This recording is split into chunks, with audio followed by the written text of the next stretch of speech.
Hello friends, आज से English का classes Oxford current English grammar start कर रहे हैं जो 7, 8, 9, 10 सभी विद्यार्थियों के लिए उपयोगी है।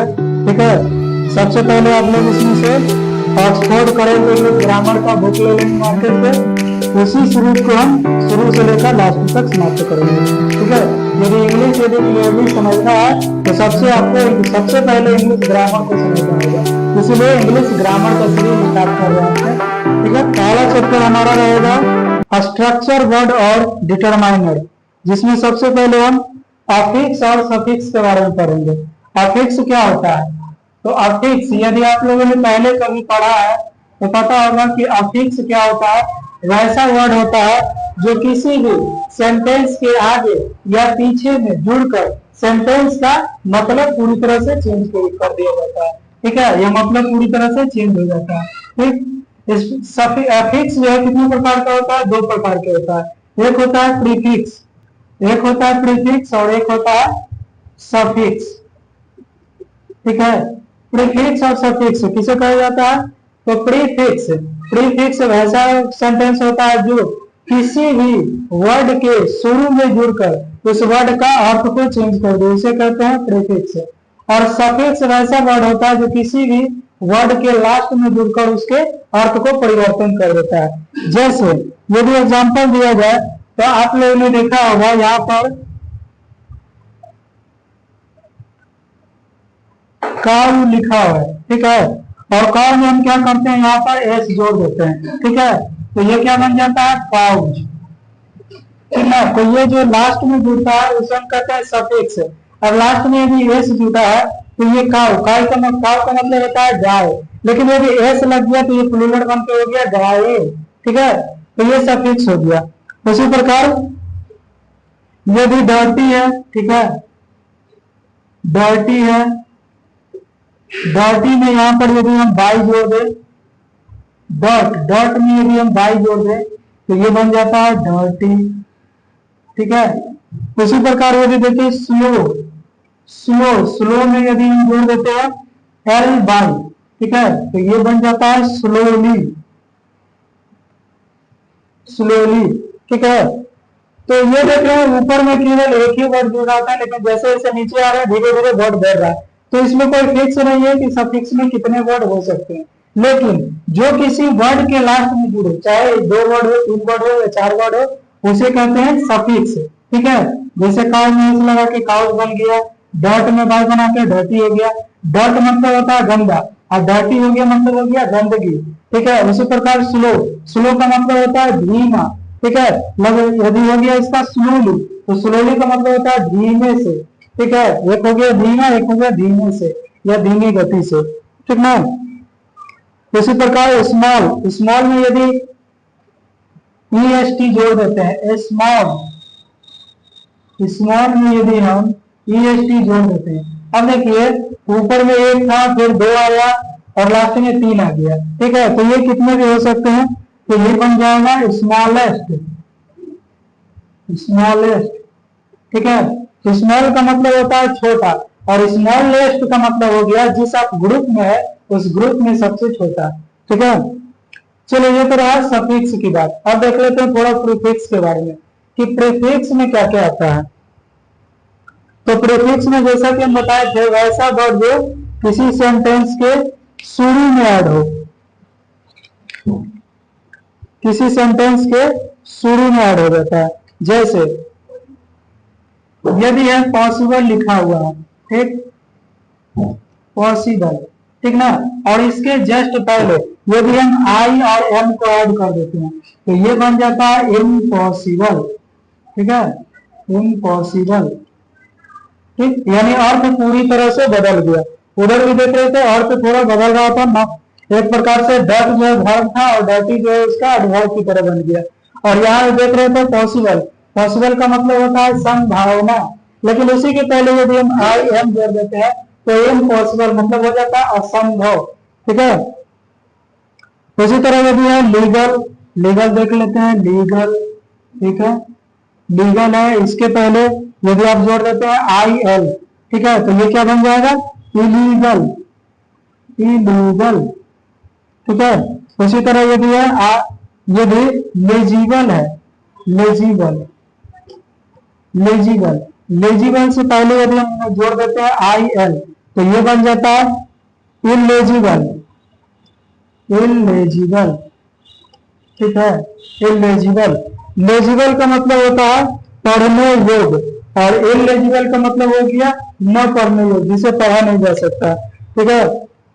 उसी तरह लीगल का मतलब होता है मान्य, वैसी चीजें जो मान्य हो, और आई यदि जोड़ देते हैं आई एल तो ये बन जाता है इलीगल, यानी वैसे चीज जो मान्य नहीं है, कानूनी मान्य नहीं है, वैसे को हम इलीगल कहते हैं, ठीक है। तो ये अफिक्स की कहानी बस इतना ही था, इससे ज्यादा कुछ नहीं है, ठीक है। अफिक्स और सफिक्स में केवल यही देखना था कि अफिक्स दो प्रकार के होता है, प्रीफिक्स और सफिक्स, लेकिन आपके 10th के एग्जाम में कभी नहीं पूछा जाएगा कि अफिक्स कितने प्रकार के होते हैं। हाँ, ये क्वेश्चन जरूर पूछा जाएगा कि स्लोली, स्लोली में यदि हम एल वाई जोड़ देते हैं तो इस सेंटेंस में एल वाई क्या है, सफिक्स है या अफिक्स है, ये पूछा जा सकता है, ठीक है। तो ये सफिक्स और अफिक्स हो गया दोनों, ठीक। तो इसी प्रकार इस यदि आप बुक लेते हैं तो इसमें बहुत सारे वैल्यू दिया गया है, जिसमें सफिक्स और अफिक्स में थोड़ा सा केवल चेंज करके ये पूरी तरह से वर्ड को ही बदल दिया जाता है, ठीक है। तो इसमें जितने भी दिए गए हैं इसको एक बार आप कॉपी में नोट करेंगे और उसको याद करेंगे, ठीक है। चलिए आगे अब शुरू देखेंगे, ये तो रहा अफिक्स और प्रीफिक्स की बातें। अब यदि देख लेते हैं स्ट्रक्चर वर्ड, वर्ड का यदि हम स्ट्रक्चर देखें तो स्ट्रक्चर का वर्ड, स्ट्रक्चर वर्ड देखते हैं, वर्ड का स्ट्रक्चर क्या क्या होता है।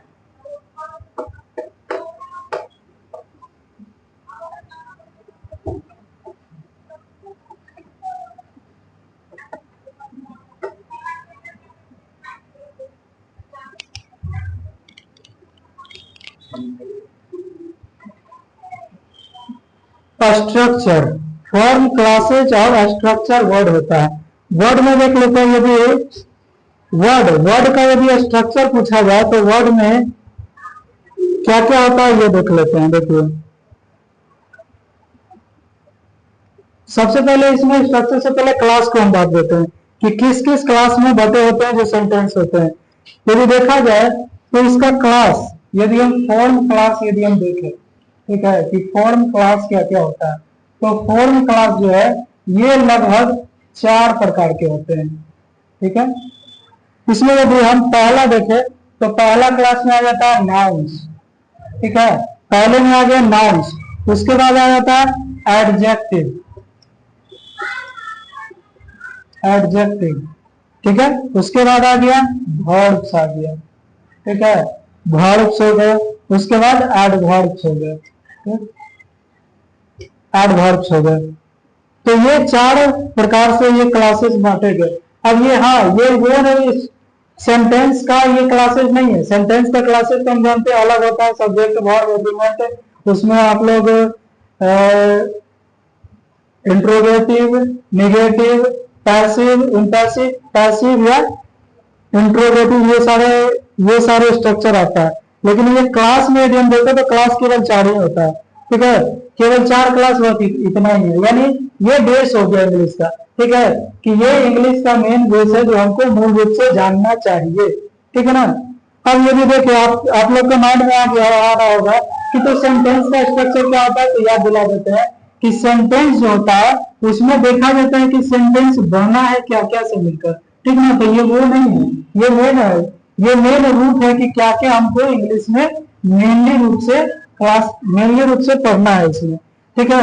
यदि हम सेंटेंस का देखें तो सेंटेंस में आप लोग जानते हैं कि एक सब्जेक्ट होता है, एक ऑब्जेक्ट होता है, ठीक है, और एक वर्ब होता है, और एक क्या होता है, एडवर्ब भी, एडवर्ब तो इसी में आ जाएगा, वर्ब हो जाएगा।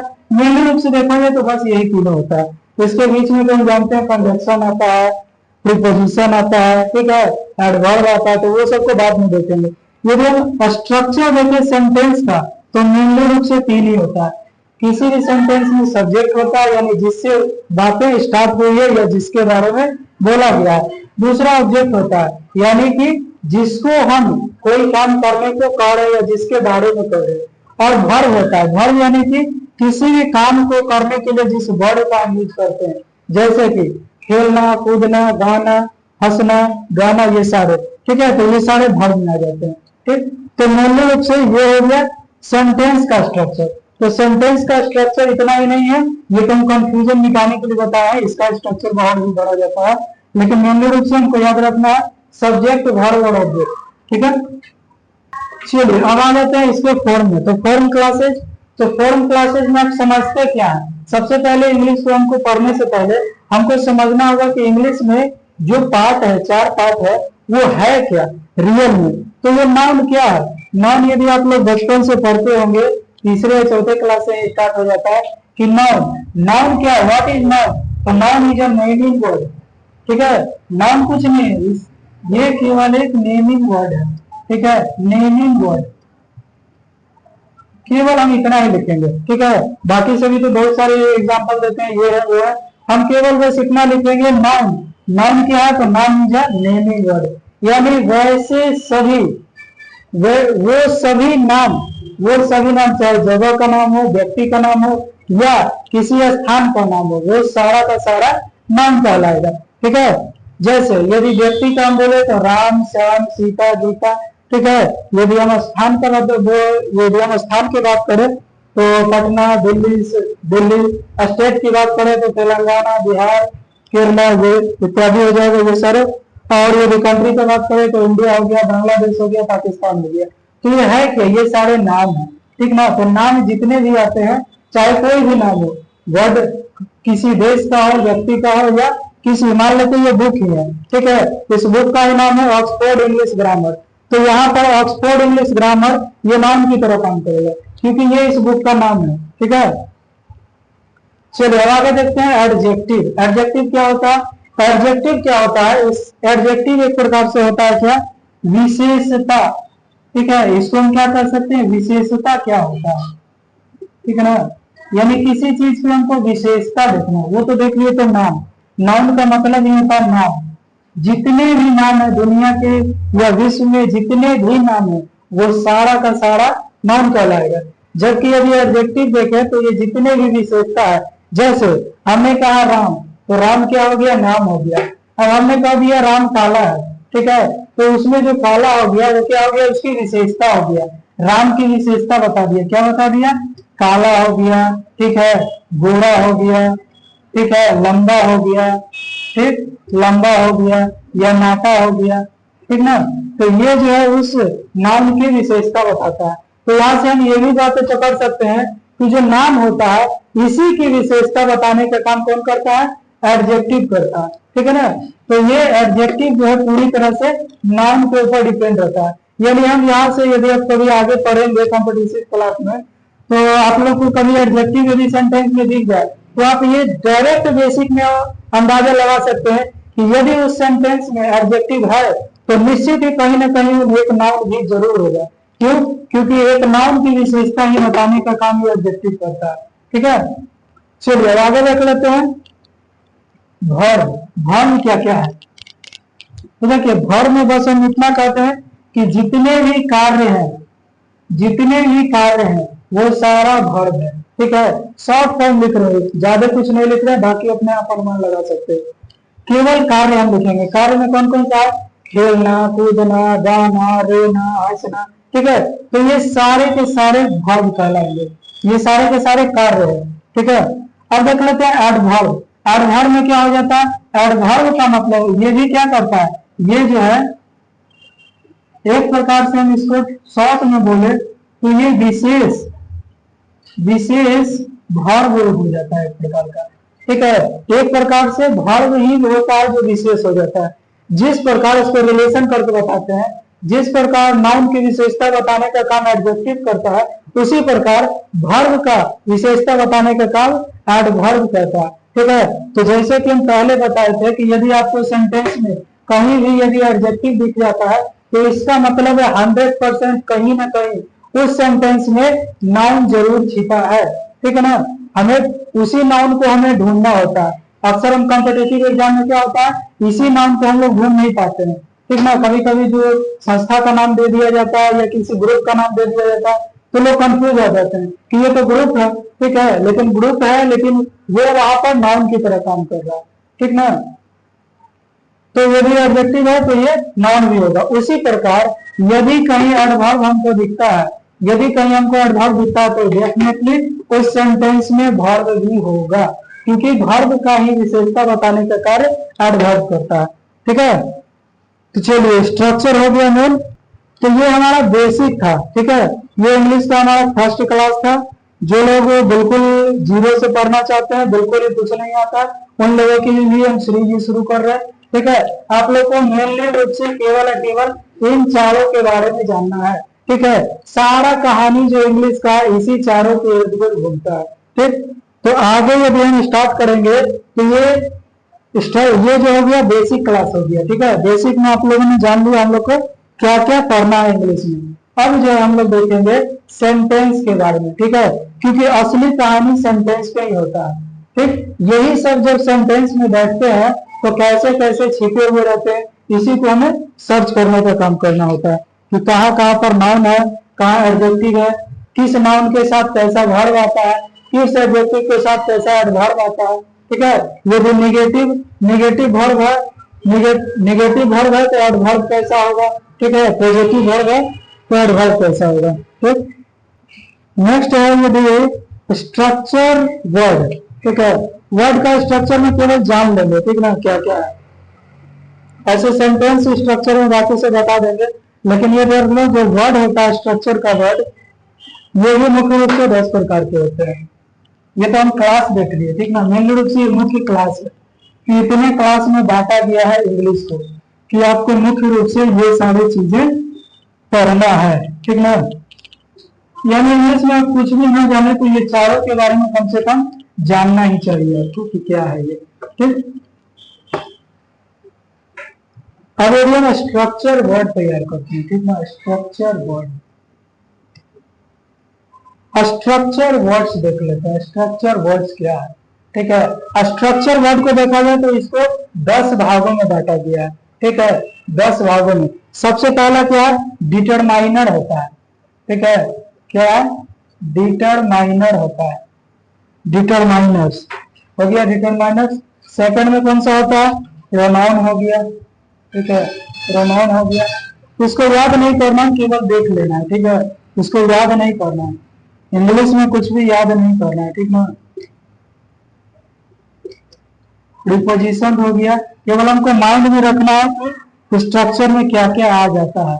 ऑक्सिलरी वर्ब हो गया, ऑक्सिलरीज हो गया, आईएस, इंटेंसिफायर हो गया। ठीक है, आप लोग में जो जो छात्र 5 के बाद इंग्लिश पढ़े उन लोग को इसका डेफिनेशन भी पता चल रहा होगा। इंटेंसिफाई यानी किसी चीज को बढ़ा देना, और फिक्स, ऑक्सिलरी का मतलब होता है सहायक। ठीक है,